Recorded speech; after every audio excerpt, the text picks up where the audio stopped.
Hi friends, welcome back to our channel English literature in Telugu. ఈరోజు ఆర్కిటైపల్ criticism లేదా myth criticism గురించి తెలుసుకునే ప్రయత్నం చేద్దాం.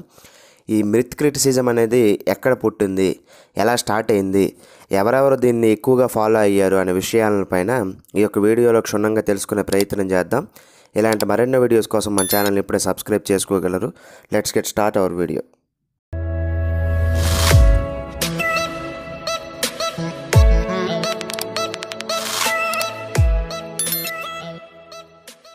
ఈ మిత్ క్రిటిసిజం అనేది గ్రీక్ వర్డ్ అయిన మిథాస్ నుంచి వస్తుంది. ఈ మిథాస్ తాలూకు అర్థం ఏంటంటే స్టోరీ అనే అర్థం వస్తుంది. ఏన్షియంట్ టేల్స్, ఏవైతే పూర్వకాలంలో జరిగినటువంటి కథలు ఉన్నాయో ఆ కథల్లోని క్యారెక్టర్స్ని తీసుకొని రిప్రజెంటేటర్స్గా పెట్టుకొని ఒక రచయిత లేదా ఒక క్రిటికల్ ఒక విమర్శకుడు అనాలసిస్ చేస్తాడు సాహిత్యపు కోణాలని. దాన్ని తెలిపే ప్రక్రియే ఈ యొక్క ఆర్కిటైపల్ క్రిటిసిజంగా లేదా మిత్ క్రిటిసిజంగా చెప్పడం జరుగుతుంది.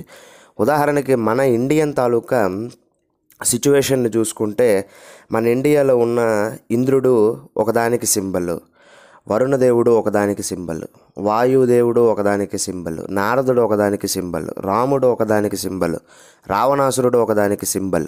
ఈ విధంగా సింబల్స్ని, ఇమేజెస్ని క్రియేట్ చేస్తూ సాహిత్యంలో మార్పుల్ని సృష్టించే ప్రయత్నం చేశారు 1930 అలాగే 40వ దశాబ్దాలలో కొంతమంది ప్రముఖమైనటువంటి రచయితలు. మొన్ననే మన ఛానల్లో క్రిటిసిజంలో సైకాలజీ పైన వీడియో చేయడం జరిగింది. ఆ సైకో అనాలిసిస్లో ఏం చెప్పుకున్నామంటే, మనిషి తాలూకా కాన్షియస్నెస్ని అన్కాన్షియస్ కాన్షియస్ స్టేజ్లో ఏ విధంగా ఉంటుంది అనే అంశాలని మనం ఆ యొక్క వీడియోలో ఆల్రెడీ క్షుణ్ణంగా తెలుసుకునే ప్రయత్నం చేసాం. ఇక తరువాత వచ్చినటువంటి స్విస్ లింగ్విస్టిక్ అయినటువంటి సైకాలజిస్ట్ అయినటువంటి కార్ల్ యూంగ్ అనే ఆయన కొన్ని రకాల అనాలిసిస్ని చేస్తాడు. ఆయన కలెక్టివ్ అన్కాన్షియస్ అనే ఒక థియరీని ప్రొఫౌండ్ చేస్తాడు. ఆ కలెక్టివ్ అన్కాన్షియస్ థియరీలో ఆయన ఏం చెప్తారంటే, మనిషి తాలూకా ఆలోచనలన్నీ కూడా కలెక్ట్ చేసి, అంటే ఒక దగ్గరగా కలెక్ట్ చేసి అన్కాన్షియస్ స్టేజ్లో తనకి తెలియకుండానే కొన్ని రకాలైనటువంటి ఇమేజెస్ని రిప్రజెంట్ చేసే విధానము పుట్టింది. ఆ కలెక్టివ్ అన్కాన్షియస్ స్టేజ్ నుండి ఈ యొక్క ఆర్కిటైప్ క్రిటిసిజం అనేది పుట్టింది అని చాలామంది విమర్శకులు చెప్తారు. ఇది ప్రముఖంగా 1930వ దశాబ్దాల్లో స్టార్ట్ అయినప్పటికీ ఎక్కువగా ప్రచురితమైంది, పబ్లిష్ అయింది 1950s అలాగే 1960sలో. ఇక దీని యొక్క రూట్స్ అన్నీ కూడా సిగ్మండ్ ఫ్రాయిడ్ తాలూకు సైకాలజీని అనాలిసిస్ చేసి, అలాగే కార్ల్ యూంగ్ తాలూకు కాన్సెప్ట్స్ని అనాలిసిస్ చేసి ప్రముఖ రచయిత నార్థప్ ఫ్రై అనే ఆయన ఎనాటమీ ఆఫ్ క్రిటిసిజం అనే ఒక బుక్ను రాస్తాడు.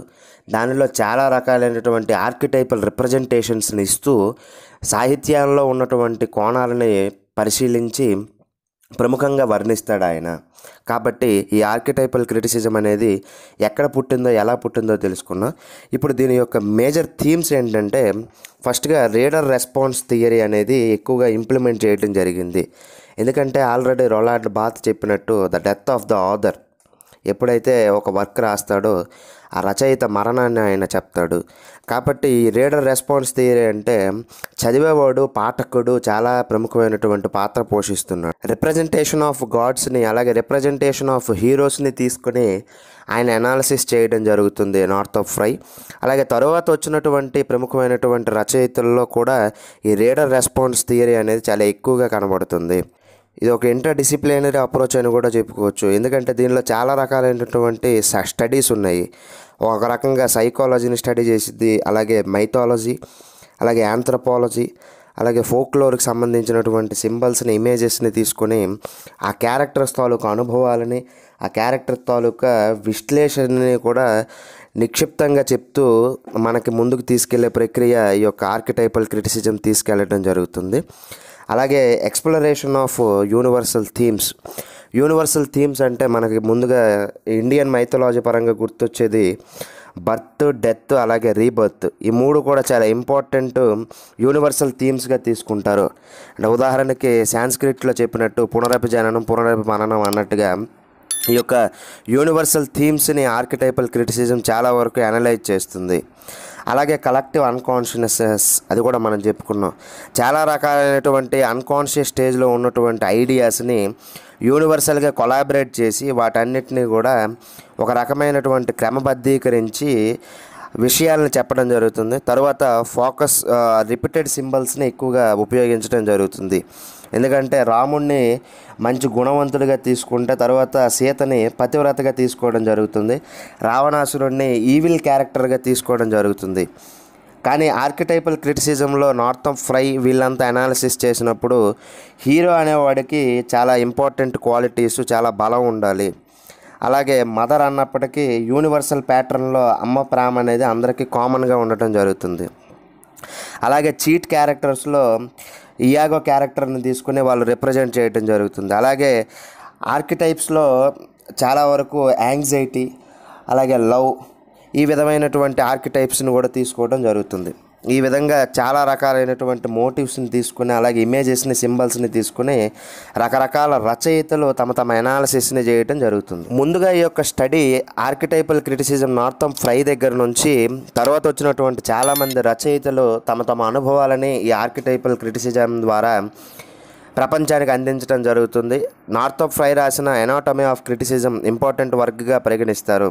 తర్వాత మాట్ బాడ్కిన్ అనే ఆయన కూడా ఆర్కిటైపల్ ప్యాటర్న్స్ ఇన్ పోయిటరీలో ఉన్నటువంటి ఆర్కిటైపల్ ప్యాటర్న్స్ని ఆయన అనాలిసిస్ చేస్తాడు.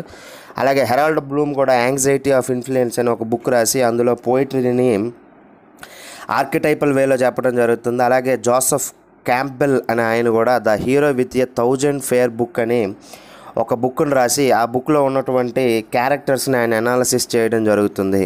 అలాగే రాబర్ట్ సైగల్ అనే ఆయన ఒక అమెరికన్ స్కాలర్, సైకాలజిస్ట్, ఈయన కూడా ఎక్కువగా ఆర్కిటైప్స్లో ఉన్నటువంటి ప్యాటర్న్స్ని ఆయన అనాలిసిస్ చేయడం జరుగుతుంది. Northrop Frye the anatomy of క్రిటిసిజంలో ఆయన కొన్ని రకాల కాన్సెప్ట్స్ని డెవలప్ చేయడం జరుగుతుంది. ఉదాహరణకి ఆయన 4 విభాగాలుగా విభజిస్తాడు లిటరేచర్ని. అందులో కామెడీని స్ప్రింగ్తో పోలుస్తాడు, రొమాన్స్ని సమ్మర్తో పోలుస్తారు, అలాగే ట్రాజడీని ఆటమ్తో పోలుస్తారు, సెటైర్ని వింటర్తో పోలుస్తారు.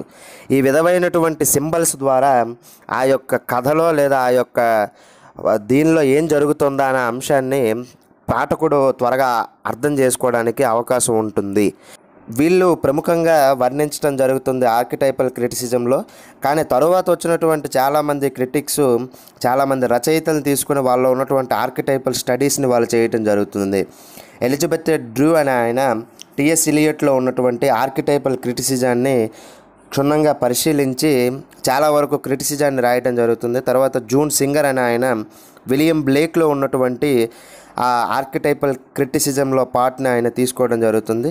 తర్వాత బెట్టినా న్యాప్ అనే ఆమె క్రిటిసిజం ఆఫ్ పర్షియేషన్ అనే ఒక బుక్ రాస్తూ దానిలో యూరోపియన్ టెక్స్ట్లో ఉన్నటువంటి ఆర్కిటైప్స్ని చెప్పడం జరుగుతుంది.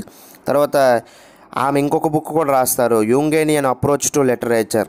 అంటే దాని అర్థం ఏంటంటే యూంగ్ చేసినటువంటి ఏ విధంగా అప్రోచ్ అయ్యాడు లిటరేచర్లో కోణాలని అనే అంశాలపైన ఆమె విశ్లేషించి ఆ బుక్స్లో చెప్పడం జరుగుతుంది. బ్రిటిష్కి సంబంధించినటువంటి ప్రముఖమైన జర్నల్ అయిన ఒక జర్నల్ ఆర్కిటైప్ అండ్ కల్చర్ గురించి కేవలం వాటి గురించే ఒక రకమైనటువంటి బుక్ని రెడీ చేసి ప్రతిసారి కూడా రిలీజ్ చేస్తూ ఉండేది జర్నల్గా. తర్వాత ఈ యొక్క ఆర్కిటైపల్ క్రిటిసిజం అనేది ఫెమినిజంలో కూడా పార్ట్ అయింది. ఫెమినిజంలో ఎన్నా పార్ట్ అనే ఆమె ఒక బుక్ రాశారు, ఆర్కిటైపల్ ప్యాటర్న్స్ ఇన్ ఉమెన్ ఫిక్షన్ అని. ఆ బుక్ 1980లో రావడం జరుగుతుంది. ఆ ఒక్క బుక్ కూడా చాలా రికగ్నిషన్ వచ్చి యూరోపియన్ క్రిటిసిజంలో ఉన్నటువంటి చాలామంది ఫెమినిజంకి సంబంధించినటువంటి క్యారెక్టర్స్ని తీసుకుని ఆమె విశ్లేషించడం జరుగుతుంది. ఈ యొక్క ఆర్కిటైపల్ క్రిటిసిజం మీకు చక్కగా అర్థమైంటుందని అనుకుంటున్నాను. ముఖ్యంగా ఇందులో ఉన్నటువంటిది క్యారెక్టర్ అనాలిసిస్. అలాగే దీనికి లిమిటేషన్స్ కూడా ఉన్నాయి. ఏంటంటే ఎక్కువగా మనం ఒక క్యారెక్టర్ని ఫోకస్ చేయటం వల్ల లేదా రాముడు అనేవాడు ఇలానే ఉండాలి అనుకోవడం వల్ల తర్వాత వచ్చినటువంటి వాళ్ళందరూ ఇలాగ ఉండటం వల్ల అతనికి గుర్తింపు ఉండదు, అంటే సెల్ఫ్ అనేది పోతుంది అని ఆర్కిటైపల్ క్రిటిసిజం చెప్పడం జరుగుతుంది. సెల్ఫ్ అనేది చాలా ఇంపార్టెంట్.